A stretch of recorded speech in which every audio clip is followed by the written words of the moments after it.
ఇప్పుడు మనం వచ్చేసి రామతీర్థం దగ్గర అయితే ఉన్నాము. ప్రస్తుతం మనం రామతీర్థం ముందు ఉన్నాము. ఒకసారి లోపలికి వెళ్ళి మనం రిమైనింగ్ డీటెయిల్స్ తెలుసుకుంటూ తీర్థం ఎలా ఉందో చూద్దాం పదండి. ఇప్పుడు మనం రామతీర్థం దగ్గరికి అయితే వెళ్తున్నాం.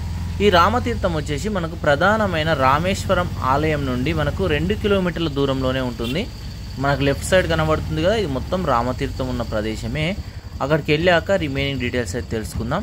ప్రస్తుతానికి మనం ఈ రామతీర్థం దగ్గరికి అయితే వచ్చేసాం. చూడండి, ఇగో ఇక్కడ లెఫ్ట్ తీసుకుంటే మనం తీర్థం దగ్గరికి అయితే వెళ్ళిపోతాం. ఇక ఇక్కడ ఫ్రంట్లోనే ఆ కాలం నాటి బావి కూడా కనబడుతుంది. ఒకసారి చూడండి, ఇలా రాగానే మీకు లెఫ్ట్ సైడ్లోనే మీకు రామతీర్థం అయితే కనబడుతుంది. చూడండి, ఈ విధంగా ఎంట్రన్స్ ఉంటుంది.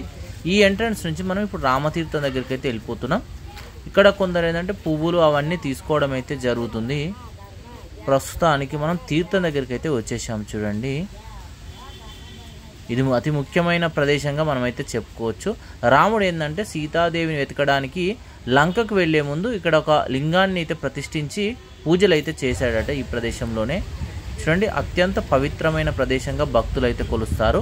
ఇందులో స్నానం ఆచరిస్తే అన్ని పాపాలు తొలగిపోయి శుభం అయితే లభిస్తుందట. ఇక్కడ మనము రామతీర్థంలో స్నానం చేయాలనుకున్న వాళ్ళు చేయండి. చేశాక ఆపోజిట్లోనే మనకేంటంటే రాములవారి క్షేత్రం అయితే ఉంటుంది. ఒకసారి చూడండి, ఇక్కడ గోమాత కూడా మనకు ముందు అయితే దర్శనమిస్తుంది. చూడండి, పైన వచ్చేసి రామలక్ష్మణుడు సీతాదేవి యొక్క విగ్రహాలు కూడా కనబడుతున్నాయి. చూడండి, ఇప్పుడు మనం ఏంటంటే లోపలికి వెళ్ళి ఆలయం ఎలా ఉందో ఒకసారి అయితే చూద్దాం. మనం ఆల్మోస్ట్ లోపలి వరకు అయితే వచ్చేసినాం. పురాణ కాలం నాటి ఆలయం. ఈ ఆలయం కూడా మొత్తం రినోవేషన్ అయితే చేయడం జరిగింది. వావ్, ఇక్కడ కూర్చోక చూడండి ఆలయం ఎంత ప్రశాంతంగా ఉందో. చుట్టూ చూడండి ఒకసారి పచ్చనైన చెట్లు, మధ్యలో వచ్చేసి మనకు రాములవారి క్షేత్రం అయితే కనబడుతుంది. చూడండి, మీకు చుట్టూ మొత్తం చెట్లే కనబడుతున్నాయి. చాలా బాగుంది ఆలయము, క్షేత్రము, ఈ పరిసరాలు అయితే. ఇక మనం అక్కడి నుంచి రావడం అయితే జరిగింది. ఇక ఎంట్రన్స్ వచ్చేసి ఇక్కడికి అయితే ఉంది. చూడండి, ఈ పక్కనే మనకు ఒకసారి అయితే చూడండి మొత్తం నాగదేవతల యొక్క విగ్రహాలు అయితే మనకు కనబడుతున్నాయి.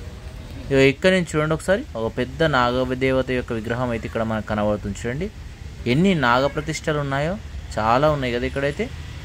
ఇక్కడైతే పాలంటే పాలు పోయొచ్చు, పూజిస్తారు. కొందరు అయితే కొబ్బరికాయలు అంటే కొబ్బరికాయలు కొట్టవచ్చు. ఇదంతా మీకు వచ్చేసి ఆలయం యొక్క పరిసరాలు. రాములవారి క్షేత్రం ఉన్న ప్రదేశం మనకు రామేశ్వరంలో అతి ముఖ్యమైన ప్రదేశం ఈ ప్రదేశం.